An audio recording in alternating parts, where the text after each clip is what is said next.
She looked me dead in the eyes and felt like standing at a crossroads. I'm moving in with Anthony, a younger version of me. Might let her back in. Just like scared of being alone. My entire world eager to patch the cracks. In a single sentence. Too willing to forgive what she never be forgiven. Congratulations. But life had taught me that moment.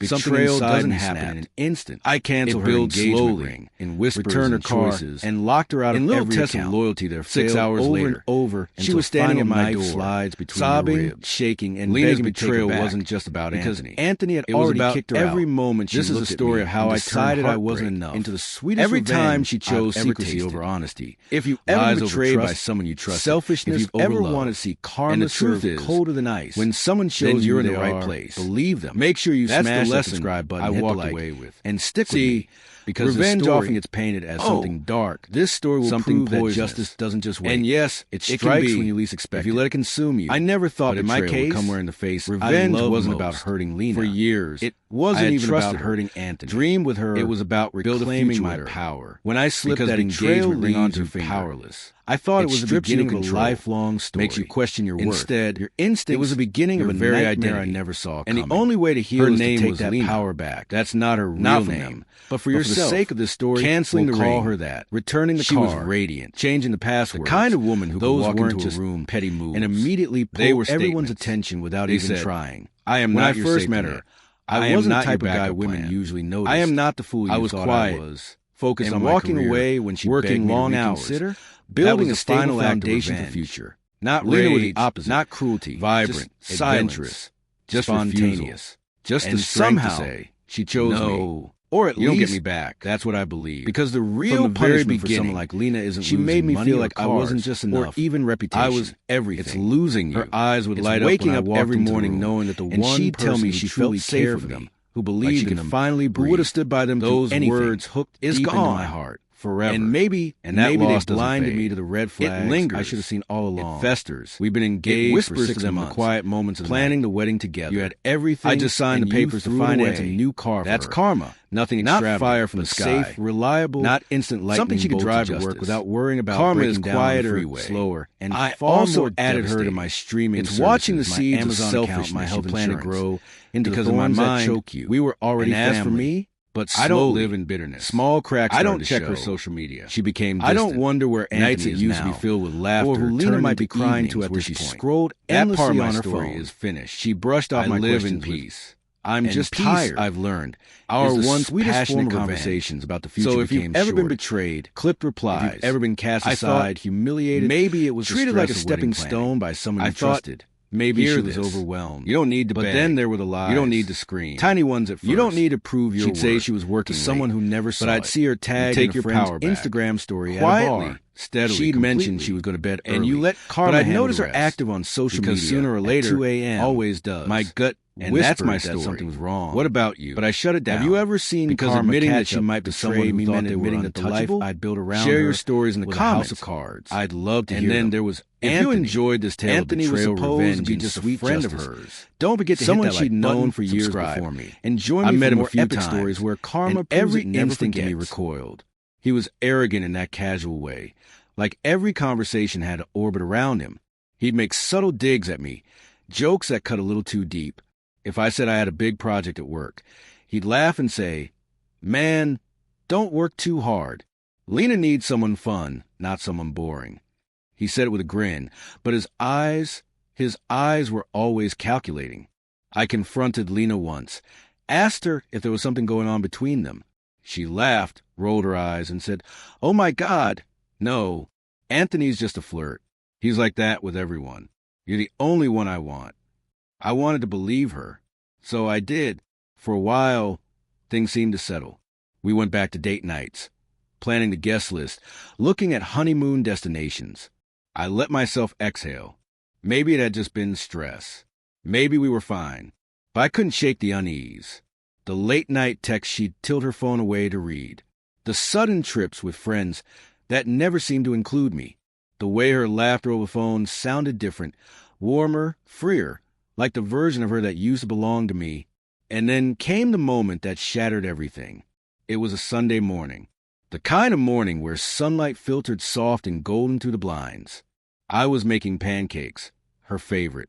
She came into the kitchen, hair messy, wearing the old college sweatshirt I loved on her. For a brief second, everything felt normal. She sat down at the counter, but instead of smiling, her face was pale, her hands trembling slightly as she clutched her coffee mug. I knew something was wrong before she opened her mouth. She looked at me, eyes darting away, and said the words that would gut me completely. "I'm moving in with Anthony. We're having a baby together." For a moment, I thought I had misheard her. The words echoed in my head like they were bouncing around in a hollow room. Moving in with Anthony. Baby together. I remember the spatula slipping from my hand and smacking against the floor, syrup still bubbling on the pan behind me. The smell of burnt sugar filled the air, but all I could focus on was her face. She wasn't crying. She wasn't apologizing. She wasn't even ashamed. She looked relieved, like finally saying out loud was lifting a weight off her shoulders. I opened my mouth, but nothing came out. My throat was dry. My heart was pounding so hard I could feel it in my teeth. Finally, I managed. "What?" Her expression hardened, almost like she'd rehearsed this moment and decided that cruelty was easier than compassion. "You heard me. I'm leaving. I can't keep pretending. Anthony makes me happy. He gives me what I need. And we're going to have a family together." My brain snagged on that last word. Family. A word I thought belonged to us. A word we'd whispered in bed late at night, when we talked about children's names, about moving into a bigger house, about painting nurseries. And now she was using it to describe a life with him. I wanted to scream. I wanted to shake her, demand answers. But instead, I stood there in stunned silence. She misread it as weakness. Her lips curled into this almost mocking smile. "Look, I didn't want it to come out like this. But honestly, you've been boring lately. Safe, sure, but boring. Anthony makes me feel alive. And you? You'll be fine. You'll find someone else who appreciates the stability thing you've got going." Her words sliced deeper than any knife. It wasn't just betrayal. It was dismissal. Years of love, trust, loyalty, shrugged off like they were nothing more than a bland meal she was tired of eating. My knees nearly buckled, but somehow I steadied myself against the counter. My voice came out low, hoarse, almost attached. "Congratulations." Her eyes flickered with surprise. Maybe she expected me to beg. Maybe she wanted me to rage. Instead, I gave her nothing. Just that single, hollow word. And in that moment, something inside me clicked. She thought she had broken me. But what she didn't know was that she had just unlocked a part of me that wasn't going to crumble. It was going to rebuild, ruthlessly. She left that morning, without looking back. Just grabbed a duffel bag, tossed a few clothes inside, and walked out the door like our engagement. Our years together were nothing more than a season finale to a show she'd grown bored of watching. The silence that followed was suffocating. I sat at the kitchen counter, staring at her half-drunk mug of coffee. The pancakes on the stove burned until smoke filled the room, the fire alarm shrieking overhead. I didn't move. I couldn't. When I finally did, it was like moving through water. My hands were trembling, my chest tight. I walked into the bedroom we'd shared, saw the half-empty closet, the engagement ring box on the nightstand. My stomach lurched. I barely made it to the bathroom before I threw up. That was the first wave. Sickness. The second was anger. I stormed back into the bedroom, grabbed the engagement ring receipt, and dialed the jeweler. My voice cracked as I said, "I need to cancel an order." Immediately. Done. Next was her car, the one I'd been making payments on. I called the dealership. "I need to return the vehicle." Effective immediately. Done. Then came the accounts. Netflix, Amazon, Spotify, health insurance. Every password she'd ever freeloaded off of me. I changed them all. One by one, I cut the invisible threads that tied her convenience to my name. Every click of the keyboard was like a heartbeat slowing down, steadying, becoming stronger. By the time I finished, it was afternoon. The apartment was quiet. Too quiet. My chest still hurt, but underneath the pain, a strange calm began to settle. I thought that would be the end of it. She had made her choice. She was Anthony's problem now. But life has a way of serving karma on its own schedule, because just 6 hours later, there was a knock at my door. At first, I ignored it, but the pounding grew louder, frantic. I opened it, and there she was, Lena. Her hair was messy, her face streaked with tears, mascara running down her cheeks. She was clutching her duffel bag, the same one she had left with that morning. "Please," she sobbed. "Please let me in." I stood frozen, staring at the ghost of the woman who had gutted me. Between hiccup breaths, the words tumbled out her mouth. "Anthony kicked me out. He said he doesn't actually want this. He doesn't want me. He doesn't want the baby. The baby. I don't know if it was real. I don't know if she had lied to both of us, or if Anthony had simply changed his mind. But in that moment, it didn't matter, because for the first time in years, I saw her not as a woman I loved, not as a fiancée I had lost, but as exactly what she was: a liar, a manipulator, and now, a woman facing the weight of her own choices. And let me tell you, watching her crumble on my doorstep was the beginning of the sweetest revenge I could have ever imagined. She stood on my doorstep, broken and trembling, clutching the same bag she'd so confidently carried out just hours earlier. Her sobs were ragged, almost desperate, and for a moment, just a moment, I felt a pang of pity. After all, this was the woman I had once loved, the woman I had envisioned walking down the aisle. My instinct screamed at me to comfort her, to let her in, to wipe the tears from her face. But then I remembered the kitchen that morning. I remembered her words, "You're boring. Anthony makes me feel alive." I remembered the look of relief on her face when she told me she was leaving. And just like that, the pity curdled into something else, something sharper. I leaned against the doorframe, arms crossed. My voice was steady, controlled, but inside, my chest was a battlefield. "So, Anthony didn't exactly roll out the red carpet, huh?" Her eyes flicked up to mine, wide and pleading.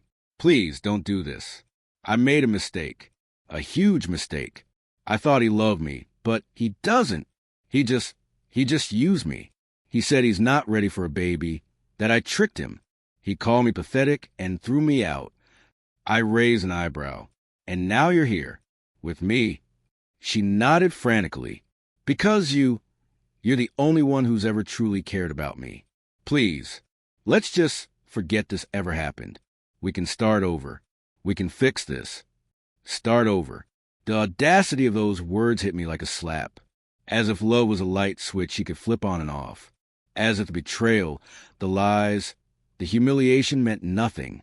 For a second, I imagined what my old self, the naive, trusting fiancé, might have done. He would have let her in. He would have believed her tears. He would have held her and whispered that everything would be okay. But that man was dead. I took a slow breath, steadied the storm inside me, and replied with the calmest smile I could muster. "No." Her face crumpled, disbelief twisting her features. "No? What do you mean, no? You can't just abandon me. I'm your fiancé." That word, fiancé, the word she had shredded into meaninglessness that very morning. "Not anymore," I said flatly. She shook her head, backing up half a step like she couldn't process the rejection. "You don't mean that. You're just hurt. I'll prove it to you. I'll be better. I cut her off with a quiet laugh. "You don't get it, do you? You burned this bridge the second you decided Anthony was worth more than me. And now you're standing in the ashes." Her tears flowed harder, and for the first time, I felt the power shift. Hours earlier, she had been in control, dictating the end of our relationship. Now, she was the one begging, and I was the one deciding her fate. But still, rejection alone didn't feel like enough, because deep inside me, a seed of vengeance was sprouting. It wasn't about cruelty. It was about justice, about showing her and Anthony that betraying me wasn't just a mistake. It was a disaster. I closed the door gently in her face. Not a slam, not an outburst, just a quiet, deliberate closure. Her muffled sobs carried through the wood for several minutes before fading away. When the silence returned, I sat on the couch, staring into the dimly lit room. My hands were steady now, my breathing even, and for the first time that day, Clarity washed over me. She thought she could humiliate me and come crawling back when her gamble failed.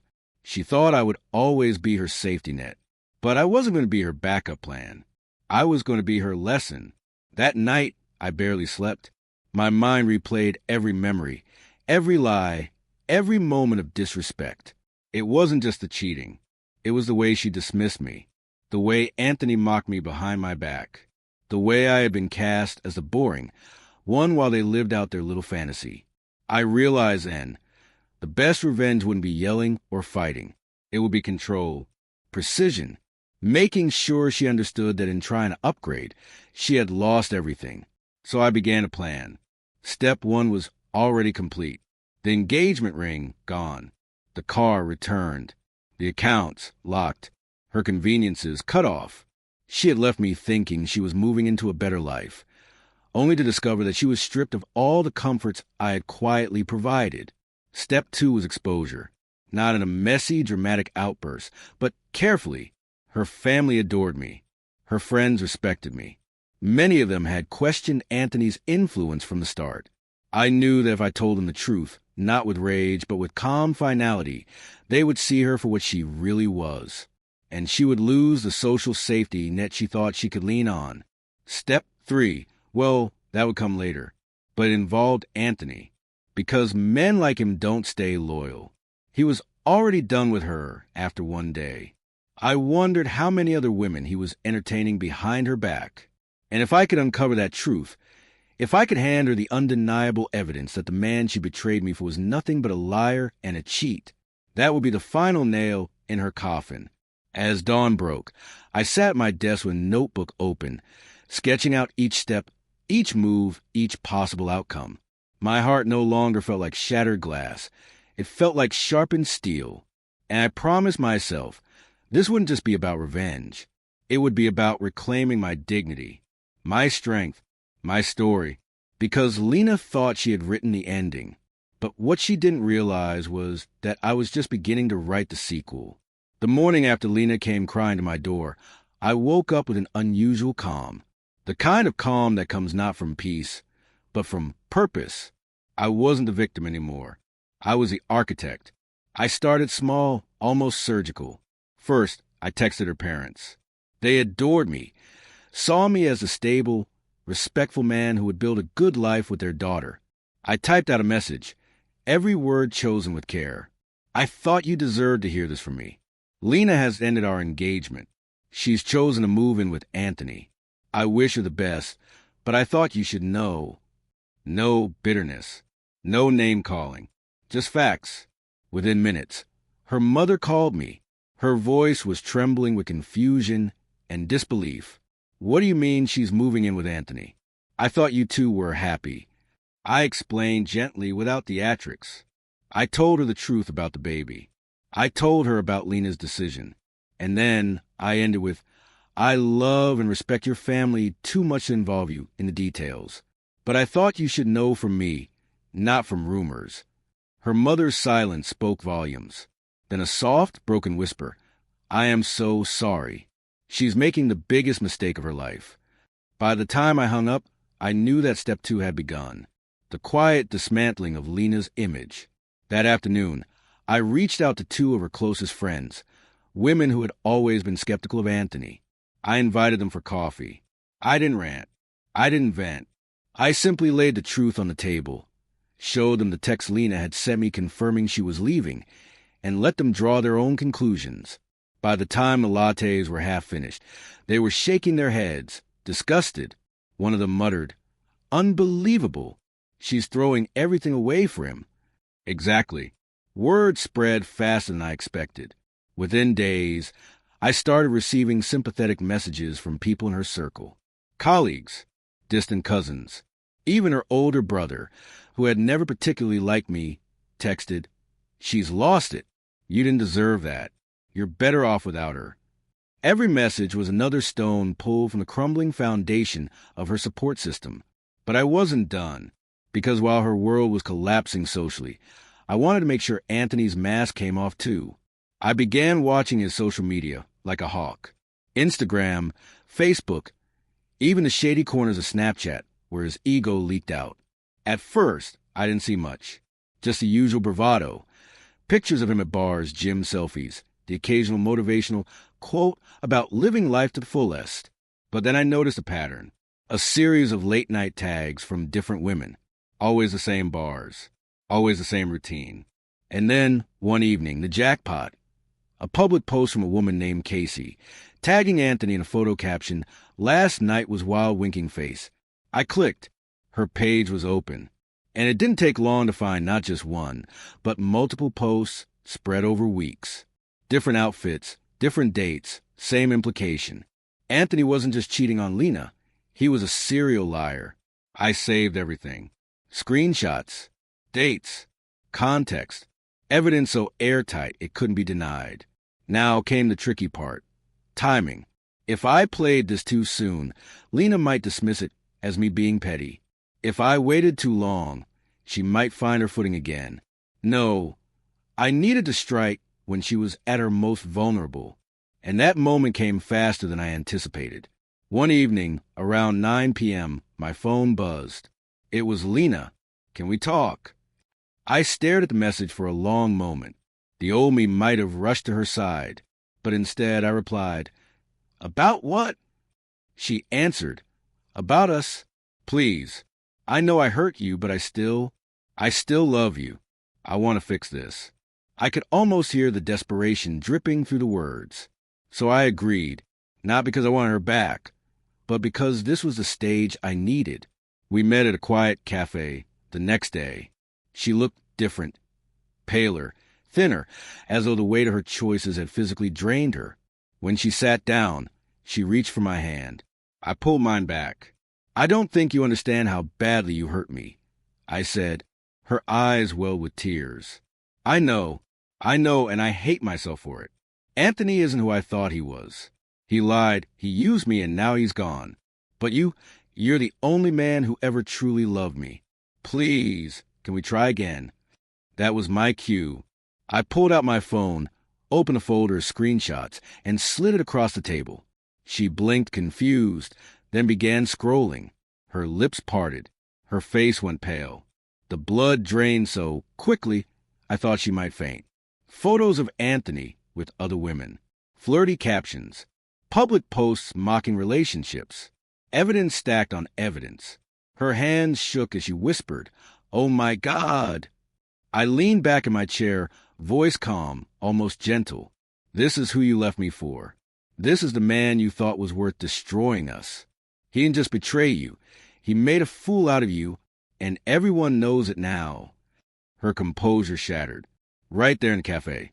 She broke down, head in her hands, shoulders shaking with sobs that drew stares from every corner of the room. And as I watched, I felt not joy exactly, not triumph, something deeper, vindication. Because for the first time since that Sunday morning, I wasn't the one on my knees. She was. When Lena crumbled in that cafe, sobbing over the evidence I laid in front of her, a part of me felt the urge to reach out, to console, to remind her that she wasn't alone. But that was the old me, the man she had discarded like yesterday's trash. The new me? I just watched as her carefully constructed lies unraveled in the middle of a crowded room. Watched as strangers glanced our way, whispering, wondering what kind of betrayal could make a woman cry like that. I didn't rush to fill the silence. I let it sit there, heavy, suffocating. Finally, she looked up, mascara streaking her cheeks. "Why are you doing this? Why are you being so cruel?" I tilted my head, almost amused. "Cruel? Lena, you ended our engagement. You left me for a man you barely knew. You told me I was boring. And now that he's shown his true colors, you want to play savior? No, this isn't cruelty. This is reality finally catching up to you." She flinched like the words were physical blows. The next few days, I let her sit with that reality. I didn't block her, but I didn't chase her either. When she texted, "Can we talk?" or "I miss you," I replied with short, clipped answers. Just enough to keep her dangling, but never enough to offer hope. Because this wasn't about taking her back. It was about making sure she understood what it felt like to be powerless. Meanwhile, I turned my attention fully to Anthony. If Lena was going to learn her lesson, it had to come from both ends, from losing me and from watching the man she chose over me implode. I began compiling a dossier. Screenshots weren't enough. I wanted dates, names, witnesses. I reached out quietly to a couple of the women he'd been linked with online. I framed it casually. Hey, I noticed you were hanging out with Anthony. Just wondering if you knew he's been seeing other people. Most ignored me, but one replied. Her name was Casey, the same one who had posted the wild night caption. She was blunt. Oh, you mean Lena? Yeah, I know about her. He told me they were basically done. Figures. He's such a liar. That was all I needed. Confirmation. Piece by piece, Anthony's facade was coming apart. The next move was risky, but worth it. I created a discreet email account and sent an anonymous message to Lena's brother, attaching the screenshots of Anthony's other flings. The subject line was simple. Thought you should know who your sister's with. Her brother didn't apply to me directly, but I knew he saw it. Because 2 days later, Anthony's social media blew up. Posts vanished. His cocky life of the party captions disappeared overnight. And then the whisper started. A mutual friend texted me. Yo, did you hear? Anthony got called out at the bar last night. Some girl confronted him in front of everyone. Said he was playing her. Total scene. I almost laughed out loud. Lena, meanwhile, was spiraling. She showed up at my place again, unannounced. Her hair unwashed, eyes bloodshot from crying. Please, she begged, voice raw. I've lost everything. My family won't even look at me. My friends barely talk to me. And Anthony, he's ruined me. Please, can we just go back? I stared at her, and for a moment I considered it, not out of love, but out of morbid curiosity. Could I let her in just enough to twist the knife deeper? But then I remembered, true revenge isn't messy. It's clean, controlled. So I told her, gently but firmly, no, Lena, there's no going back. Her face crumpled. Why not? Don't you still love me? I let the silence stretch before answering. I loved who you used to be. But that woman doesn't exist anymore. You killed her when you chose him. She sobbed on my doorstep for what felt like hours before finally leaving. And as cruel as it sounds, watching her walk away empty-handed was the closure I never thought I'd get. But Anthony still had one more part to play. Because while Lena was begging me for forgiveness, Anthony was busy trying to salvage his reputation. He started posting again, cryptic quotes about haters and people trying to bring you down. Classic deflection. I decided it was time for the final cut. I sent the screenshots, not just to Lena's family, not just to her brother, but to a wider circle. Mutual friends, work acquaintances, people Anthony cared about impressing. I didn't add commentary, just the facts. Let his own actions damn him. And they did. The fallout was spectacular. One by one, people distanced themselves. Invitations dried up. His comment sections filled with snide remarks. Even his job, where he'd always bragged about being untouchable, started looking shaky. A friend whispered to me that HR had called him in after rumors reached the office. The man who once mocked me for being boring was now the subject of ridicule himself. And Lena? She was caught in the wreckage. The final time she contacted me, her voice was hollow. No tears left, no fight. Just emptiness. I don't know what to do anymore, she whispered over the phone. I lost Anthony. I lost my family. I lost you. I have nothing. I closed my eyes, took a deep breath, and said the words that sealed it all. Then maybe it's time you learn what it feels like to start from nothing. Click. Call ended. And with that, the execution was complete. When I hung up the phone that final time, the silence in my apartment felt different. Not heavy, not suffocating, but clean. For weeks, Lena had hovered like a storm cloud, knocking on my door, filling my inbox with desperate messages, trying to claw her way back into my life. But now, nothing. She was gone, and I knew why. Because the world she tried to build with Anthony had collapsed around her. I started hearing the whispers from mutual friends. Stories trickled back to me like little gifts from the universe. Lena's family had cut her off entirely. Her mother refusing to take her calls. Her brother openly calling her a fool at family gatherings. One cousin even posted a vague Facebook status that read, "Some people don't realize what they've lost until it's way too late. Choices have consequences." Everyone knew who it was about. Her once bright social life dimmed overnight. Invitations dried up. Her Instagram, once filled with selfies and vacations, went dark. No new posts, no new stories. Just silence. And then there was Anthony, the golden boy who thought he could mock me, take what was mine and walk away unscathed. I almost felt bad for him. Almost. The screenshots I'd released had spread further than I expected. At first, it was just Lena's circle. But social media has a way of amplifying scandals, and soon enough, Anthony's reputation was shredded. One friend told me about the night.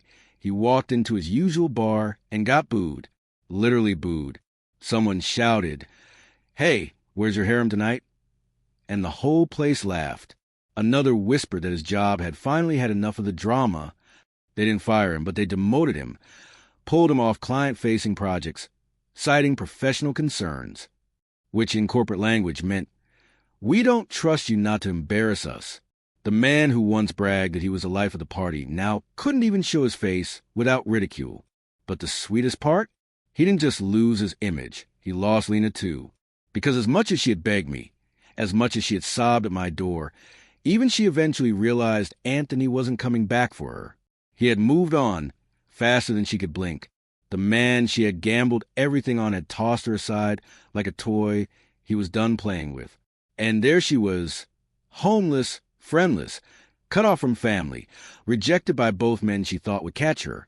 I found out later she'd moved into a tiny studio apartment on the far side of town. Gone were the brunches, the spa days, the shopping sprees on my dime. She was working extra shifts just to pay rent. From what I heard, she'd sold off half her wardrobe. The queen had been reduced to a pawn. And me? I thrived. With Lena gone, my energy shifted back to myself. Work became smoother. Promotions easier to chase without the constant emotional turbulence. Friends rallied around me, pulling me back into the social circles I had neglected. Even dating, something I thought would terrify me after betrayal, slowly began to feel possible again. But here's the thing. I didn't jump into another relationship right away, because this revenge wasn't about finding someone new. It was about finding myself again. And every time I thought back to Lena's face in that cafe, when she scrolled through Anthony's cheating receipts, when the truth smashed into her like a freight train, I felt that same pulse of vindication. That was the payoff. Not the screenshots, not the whispers, not even Anthony's downfall. It was a look in her eyes when she realized I traded diamond for dirt. That moment was worth everything. Months passed, and occasionally, her name would pop up again. Someone would mention they saw her at the grocery store, looking thinner, older, like she carried the weight of regret everywhere she went. One friend swore she overheard Lena telling a co-worker, "I should have married him. He was the only one who ever really loved me." But by then, those words meant nothing, because the man she was talking about, he wasn't waiting anymore. He wasn't aching for her return. He wasn't even angry. He was free. And in that freedom, I found something deeper than revenge. I found closure. Because revenge is sweet, yes, but peace? Peace is sweeter. Still, I won't lie. Sometimes, late at night, I'd allow myself a small, satisfied smile. Not because I wanted her back. Not because I missed her. But because I knew, beyond any doubt, that she would wake up every day of her life haunted by the choice she made. And that was a fate worse than anything I could have designed. Because true revenge isn't loud. It doesn't need fireworks. True revenge is quiet. It's watching your enemy destroy themselves while you rise above it all. And that's exactly what happened. When I look back now, months later, the entire ordeal feels like a different lifetime. There are moments I still replay in my head, not out of pain anymore, but as reminders of how far I've come. The moment Lena stood in my living room, trembling with excitement as she told me she was moving in with Anthony. The moment my chest cracked open with betrayal, and I forced myself to say just one word, "Congratulations." The moment I took back control, canceling her ring, returning her car, changing every password, erasing every trace of myself in the life she thought she could use me to build. And finally, the moment she came back. Tears streaming down her face, makeup smudged, voice breaking as she begged for a second chance.